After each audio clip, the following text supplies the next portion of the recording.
저희 함께 볼 오늘 하나님의 말씀은 이 출애굽기 17장입니다. 출애굽기 17장 1절부터 17절까지 1절부터 7절까지 함께 보도록 하겠습니다. 출애굽기 17장 1절부터 7절 말씀입니다. 다 찾으셨으면 저희 한 목소리로 읽도록 하겠습니다. 이스라엘 자손의 온 회중이 여호와의 명령대로 신 광야에서 떠나 그 노정대로 행하여 르브딤의 장막을 쳤으나 백성이 마실 물이 없는지라. 백성이 모세와 다투어 이르되 우리에게 물을 주어 마시게 하라. 모세가 그들에게 이르되 너희가 어찌하여 나와 다투느냐? 너희가 어찌하여 여호와를 시험하느냐? 거기서 백성이 목이 말라 물을 찾으매 그들이 모세에게 대하여 원망하여 이르되 당신이 어찌하여 우리를 애굽에서 인도해 내어서 우리가 우리의 자녀와 우리의 가축이 목말라 죽게 하느냐? 모세가 여호와께 부르짖어 이르되 내가 이 백성이 어떻게 하리이까? 그들이 조금 있으면 내게 돌을 던지겠나이다.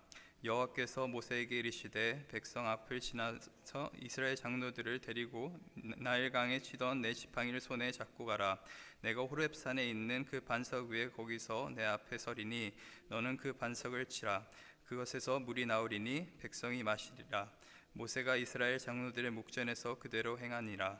그가 그곳을 이름을 마사 또는 무리바라 불렀으니 이는 이스라엘 자손들이 다투었으며 또는 그들이 여호와를 시험하여 이르기를 여호와께서 우리 중에 계신가 안 계신가 하였음이더라. 아멘. 계속해서 저희 금요일에는 출애굽기 말씀을 살펴보고 있습니다. 저희가 잘 아는 것처럼 이제 신광야에서 하나님께서 내려주시는 이 만나와 메추라기를 이제 먹으면서 하나님의 놀라운 공급하심을 경험한 이 이스라엘 백성들은 또다시 오늘 본문에서 하나님의 인도하심대로 이제 새로운 광야 르비딤이라는 곳에 도착을 하게 됩니다. 오늘 본문 1절 말씀 저희가 한번 다시 살펴보길 원합니다. 이스라엘 자손의 온 회중이 여호와의 명령대로 신 광야에서 떠나 그 노정대로 행하여 르비딤의 장막을 쳤으나 백성이 마실 물이 없는지라. 네, 앞서 출애굽기 15장 그리고 16장에서 일어난 일들이 사실 오늘 본문에서 똑같은 패턴으로 그렇게 일어나는 것을 볼 수가 있습니다. 참 이 힘든 여정, 광야를 지나면서 이스라엘 자손들은 여러 가지 큰 어려움들을 겪게 됩니다. 저희가 지난번에 설명드린 것처럼 광야는 참 낮에는 뜨거운 태양이 비추는 곳이고 밤에는 정말 너무나 추워서 견딜 수 없는 그런 곳입니다. 또 먹을 것도 없고 마실 것도 없고 또 사방이 다 똑같게 생겨가지고 다 모래 언덕으로 이렇게 덮여 있기 때문에 어디로 가야 될지 그리고 앞으로 어떤 일들이 일어날지 예측할 수 없는 것이 바로 광야인 것이죠. 이런 광야 한가운데 이스라엘 자손들이 이렇게 걷고 있습니다. 그리고 또다시 오늘 본문에서 이스라엘 자손들은 자신들의 힘으로는 해결할 수 없는 자신의 능력으로는 어떻게 할 수 없는 그런 어려움을 또다시 만나게 됩니다. 고난의 연속인 거죠. 생각해 보시면은 이 홍해를 건너고 나서 정말 꽃길만 걷겠다고 생각하던 이스라엘 자손들은 계속적으로 인생 가운데서 어려움을 맞이하게 되는 것입니다. 배고프고 목이 마르고 여러 가지 기본적인 필요도 채워지지 않은 채 이들은 계속해서 걷고 있는 것이죠. 이스라엘 자손들은 계속해서 광야의 여정 가운데 큰 어려움들을 만나고 있습니다. 근데 여기서 저희가 한 가지 분명히 알아야 되는 것이 있습니다. 이들이 왜 이런 어려움을, 이런 문제들을 만나고 있습니까? 이들이 불순종해서 그렇습니까? 아니면 이들이 모세와 하나님의 말씀대로 살지 않았기 때문에 그렇습니까? 그렇지 않습니다. 오늘 본문에서 말하고 있고 또 앞서서도 살펴보시면은 이 이스라엘 자손들은 정말 여호와의 명령대로 신 광야를 떠나서 그 노정대로 행하였다고 성경 기록하고 있습니다. 즉 그 말은 뭐냐면은 하나님의 말씀에 순종하는 가운데서 이들은 어려움을 맞이하게 된 것입니다. 물론 다른 성경의 이야기들 가운데 죄 때문에 사람들이 인생 가운데 어려움을 만나게 되고 힘든 일들을 만나게 되는 것을 저희가 볼 수가 있습니다. 하지만 이 광야의 여정 가운데서는 그런 상황은 아닌 것이죠. 이 앞서 출애굽기 15장 22절에서도 보면은 모세가 홍해에서 이스라엘을 인도하며 그들이 나와서 수르 광야로 들어가서 거기서 사흘 길을 걸었으나 물을 얻지 못하고 그들이 그냥 길을 헤매면서 걸었던 것이 아니라 모세의 말대로 홍해를 건넌 다음에 수르 광야에 들어갔는데 사흘간 마실 물이 없었고, 그래서 그러고 나서 이제 도달한 곳이 마라라는 곳인데 거기에 물이 어떻습니까? 물이 너무나 써서 마실 수가 없는 것입니다. 또한 출애굽기 16장을 보더라도 이들은 또다시 신광야에 이르게 되는데 거기서 어떤 일이 일어납니까? 이들이 배고파서 옛날의 애굽 생활을 막 그리워하기 시작을 합니다. 이스라엘 자손들은 하나님의 말씀대로 움직였고 그 말씀대로 움직인 결과가 바로 인생의 어려움이었다는 것을 오늘 본문을 통해서 저희는 살펴볼 수가 있습니다. 많은 경우 이제 예수님을 처음 믿으시는 분들이 이제 내가 예수님 믿으니까 하나님 섬기니까 이제 꽃길만 걷겠구나, 인생 가운데 어려움이 없겠구나 라고 생각하시는 분들이 굉장히 많습니다.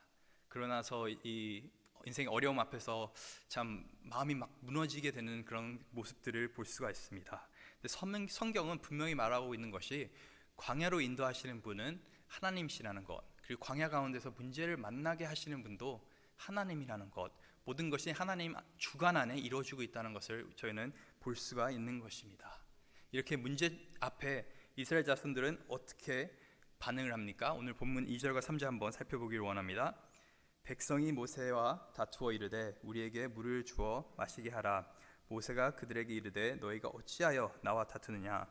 너희가 어찌하여 여호와를 시험하느냐? 3절입니다. 거기서 백성이 목이 말라 물을 찾으매 그들이 모세에게 대하여 원망하여 이르되 당신이 어찌하여 우리를 애굽에서 인도해 내어서 우리와 우리의 자녀와 우리의 가축이 목말라 죽게 하느냐? 이 출애굽기 15장, 16장, 17장에서 계속적으로 반복돼서 사용되고 있는 단어가 뭐냐면은 이 원망, 불평이라는 단어입니다. 이 3절에 나오고 있는 이 원망이라는 단어가 히브리어 단어로 눈이라는 단어인데요.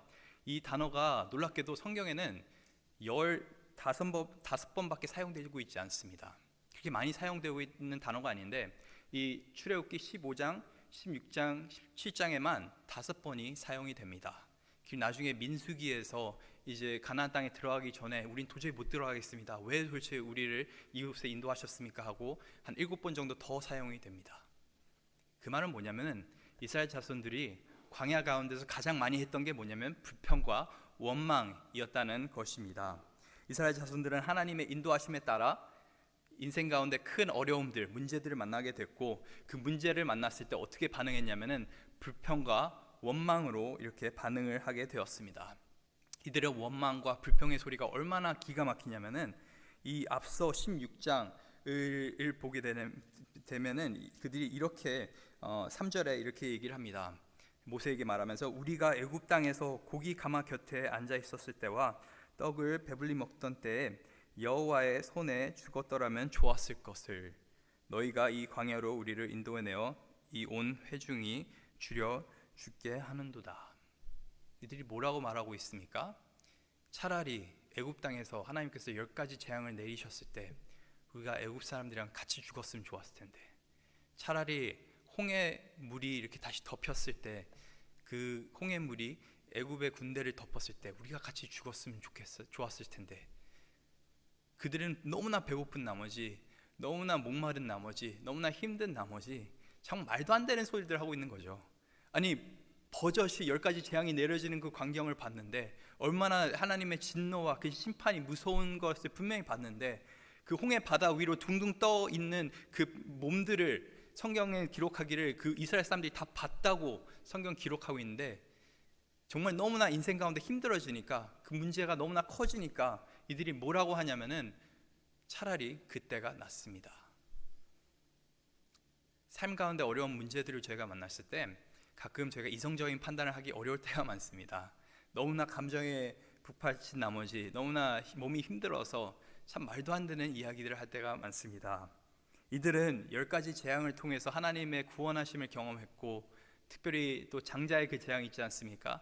그 통해서 놀라운 하나님의 구원하심을 경험했고, 또 홍해를 가르면서 하나님의 능력의 손을 경험했고, 낮에는 구름 기둥, 밤에는 불 기둥으로 아침마다 만나를 먹으면서 하나님의 공급하심과 하나님의 인도하심을 이들이 경험했는데도 불구하고 인생이 어려워지니까 어떻습니까? 불평하고 하나님을 원망하기 시작합니다. 근데 이 모습이 과연 이스라엘 자손들의 모습만 그럴까요? 아니면 이 인생의 광야의 여정을 걷고 있는 이 믿는 자들, 저희 가운데도 혹시 이런 불평과 원망이 있진 않습니까? 저희가 이렇게 불평하고 원망하는 이유는 사실 이 첫 번째 이유에 있습니다. 하나님이 날 여기까지 이끄셨는데, 하나님께서 날 광야 가운데서 이렇게 이 지점까지 이끄셨는데, 저는 하나님 말씀대로만 살았는데, 순종하면서만 살았는데 하나님 왜 제 인생은 책임져 주지 않으시는 겁니까? 하고 저희는 사실 불평하고 하나님을 원망할 때가 굉장히 많습니다. 참, 왜 저를 구원하셨습니까? 아예 저를 구원하지 않으셨으면은 내가 좀 마음이라도 편하게 살면서 좀 인생도 누리면서 그렇게 살 텐데 왜 괜히 저를 구원해 주셔가지고 참 제 삶을 더 어렵게 만듭니까? 하고 저희가 참 하나님 앞에 이렇게 원망할 때가 많습니다. 또 그러면 어떤 분이 또 이렇게 말합니다. 아니, 시편을 보면은 참 인생의 어려운 문제 앞에서 여러 시편 기자들이 하나님 앞에 이렇게 부르짖지 않습니까? 저희가 흔히 그걸 애가라고 하죠. 애통하는 가운데서 쓴 시라고 그렇게 말을 하는데, 시편의 3분의 1 정도가 한 33% 정도가 이 애가입니다. 애통하는 가운데 하나님 앞에 이 자신의 이 힘든 마음들, 어려운 상황들, 정말 부정적인 감정들과 생각들을 모조리 털어놓는 그 시들이 이 시편의 3분의 1 정도를 차지하게 됩니다. 그래서 어떤 분들은 아니, 하나님 앞에 좀 불평할 수도 있지, 원망할 수도 있지, 내 인생이 힘든데 좀 그렇게 할 수 있는 것 아닙니까? 근데 놀랍게도 오늘 본문 가운데서 사용되고 있는 이 불평이라는 이 히브리어 단어는 시편에 딱 한 번 등장하게 됩니다. 그 말은 뭡니까? 이 시편 기자들은 하나님 앞에 불평한 것이 아닙니다. 거기서 계속적으로 사용되고 있는 이 히브리어 단어가 뭐냐면은 이 짜크라는 히브리어 단어인데, 그게 무슨 뜻이냐면 부르짖다라는 뜻입니다. 그러면은 불평과 부르짖음의 차이는 뭡니까? 불평은 하나님을 믿지 못하는 마음 가운데서, 하나님을 신뢰하지 못하는 마음 가운데서 정말 소망 없이 나의 상황을 고하고 이렇게 이야기를 털어놓는 것이 불평인 것이고, 부르짖는 것은 나의 상황은 힘든데, 내 마음은 이렇게 힘든데, 내 인생은 너무나 어려운데 하나님은 제 인생을 책임져 주실 수 있지 않습니까? 하나님은 내 삶을 지금까지 인도하신 분 아닙니까? 하나님께서 저를 구원하시지 않으셨습니까? 하나님께서 이 일을 시작하셨으면 끝까지 책임지시지 않겠습니까? 하고 하나님을 신뢰하는 마음 가운데서 기도하는 것이 바로 부르짖음인 것입니다. 저희는 인생 가운데서 불평을 하고 있습니까? 아니면 하나님께 부르짖고 있습니까? 저 예레미야 33장 3절, 저희 올해 워싱턴 성강교회에게 주어진 하나님의 말씀이죠.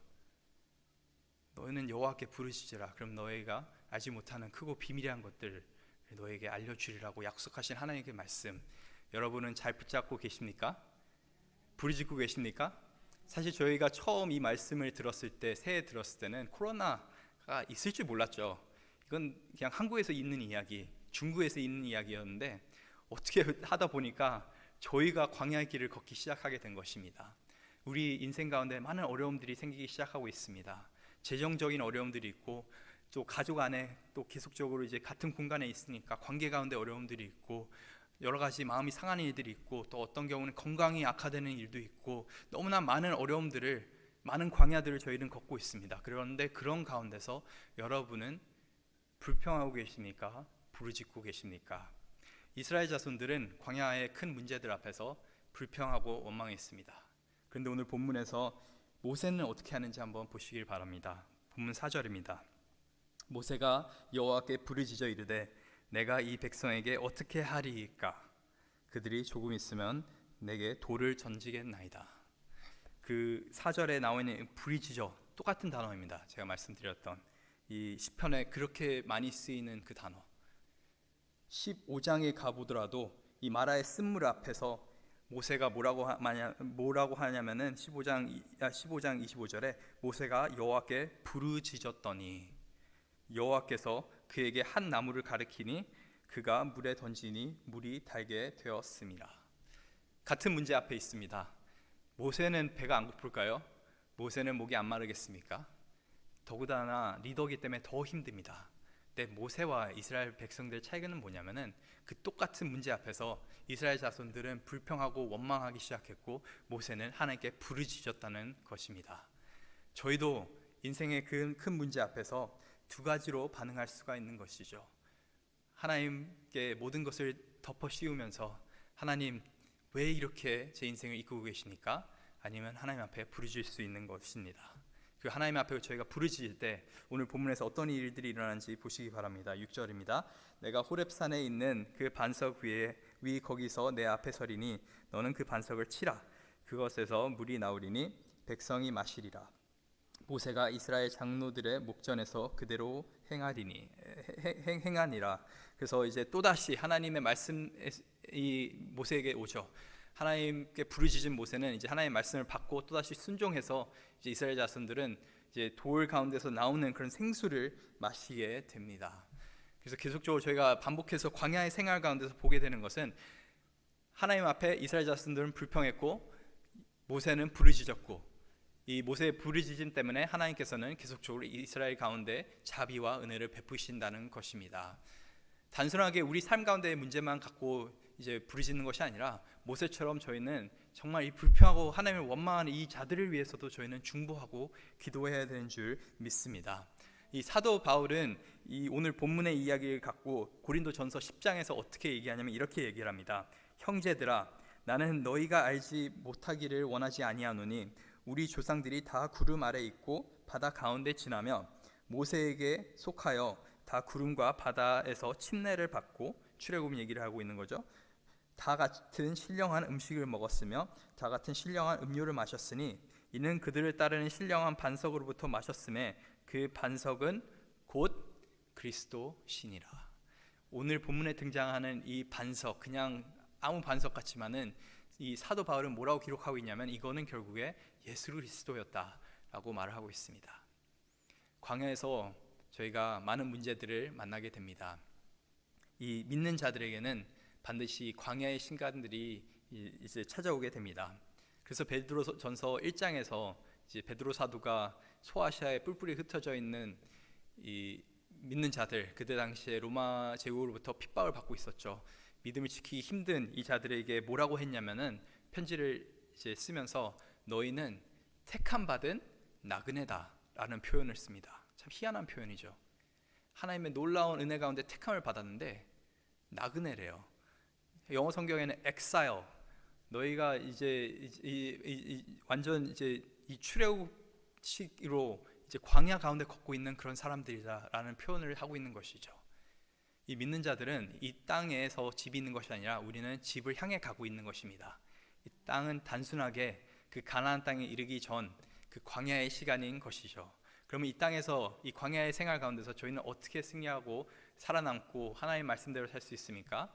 저희가 먼저 잊으면 안 되는 것은 우리의 반석은 예수 그리스도라는 것입니다. 우리의 필요를 채워주실 수 있는 분, 우리의 목마름과 영적인 갈급함을 채우실 수 있는 분은 오로지 예수님 한 분인 줄 믿습니다. 또한 저희가 기억해야 되는 것은 어려운 인생의 순간을 만날 때 이게 그냥 우리 가운데 오는 것이 아니라는 것을 이제 잊지 마시길 바랍니다. 하나님께서는 하나님의 계획 가운데, 그 예정하심 가운데, 하나님의 섭리 가운데 우리를 이 다른 곳들로 이끌어 주시는 것이고, 이 문제 또한 하나님께서 허락하신 문제들, 하나님께서 허락하신 어려움이라는 것을 잊지 마시기 바랍니다. 그 가운데서 그 문제 앞에서 여러분 불평하고 또 하나님을 원망하는 것이 아니라 정말 믿음으로 하나님께 부르짖을 수 있는 모든 저희 성광교회 성도님들 되시길 간절히 소망합니다. 이 구약 성경을 보면은 대표적인 인물이 두 명 있습니다. 모세 그리고 다윗. 모세는 미디안 광야의 대학을 졸업했고 이 다윗은 유다 광야라는 대학을 졸업했습니다. 이 두 명 다 공통적으로 있는 게 뭐냐면은 사람은 사실 그렇게 별 볼 있는 사람들이 아닙니다. 많이 배운 사람도 아니고 그렇다고 능력이 막 뛰어난 사람들도 아니었습니다. 그런데 이들은 어떻게 하나님 손에 그렇게 놀랍게 쓰여질 수 있었습니까? 이 광야를 졸업했기 때문인 것이죠. 그에 반해 솔로몬은 어떻습니까? 하나님께 지혜를 직접 받았습니다. 모든 부와 명예와 다 갖고 있었죠. 근데 그의 말년에 어떤 일들이 일어납니까? 그는 하나님께 등을 지고 오히려 온갖 결혼과 또 죄를 지으면서 결국에는 이 죄 때문에 이스라엘이 망하게 되는 것이죠. 우리 인생 가운데서 정말 우리가 졸업해야 되는 그 학교는 광야의 학교인 것입니다. 예수님도 공생애를 시작하시기 전에 어디로 가셨습니까? 성령에 이끄셔서 이끌림 받아서 광야로 가셨다고 성경은 기록하고 있습니다. 사도 바울은 이 회심하고 나서 어떤 일들을 겪게 되었습니까? 막 열심히 복음을 전하고 싶은데 사람들이 돌로 쳐 죽이려고 하니까 결국에는 오랜 기간 광야에서 시간을 보내게 되죠. 사역을 하지 않고. 그 가운데서 어떤 일들이 일어납니까? 하나님을 만나게 됩니다. 하나님을 의지하게 됩니다. 하나님을 매일같이 경험하는 삶을 살게 됩니다. 그 말은 뭐냐면은 광야에서 보내는 시간은 결코 헛된 시간이 아니라는 것인 겁니다. 지금 코로나 사태 때문에 많은 분들이 어려운 광야를 걷고 계십니다. 그런데 이 시간이 결코 헛된 시간이 아니라는 것을, 버려지는 시간이 아니라는 것을, 무의미한 시간이 아니라는 것을 기억하시길 바랍니다. 인생 가운데 여러 가지 어려움들을 만나셨을 때 반드시 기억하셔야 될 것은 이 어려움을 내가 믿음 가운데 극복했을 때 나는 더 다져지게 되고 더 강해지게 되고 결국엔 하나님께 쓰임받을 수 있다는 것입니다. 광야를 졸업하지 않고는 하나님께 쓰임받을 수가 없습니다. 왜냐하면 광야 가운데서만 정말 하나님을 의지하고 하나님께 매달리는 그런 방법을 배우기 때문인 것이죠. 오늘 하루도 광야 한가운데서도 참 어려운 문제들 앞에서도 담대하게 믿음으로 하나님께 부르짖고 또 이 광야의 여정을 즐기면서 하나님과 동행하면서 나갈 수 있는 저와 여러분 되길 간절히 소망합니다.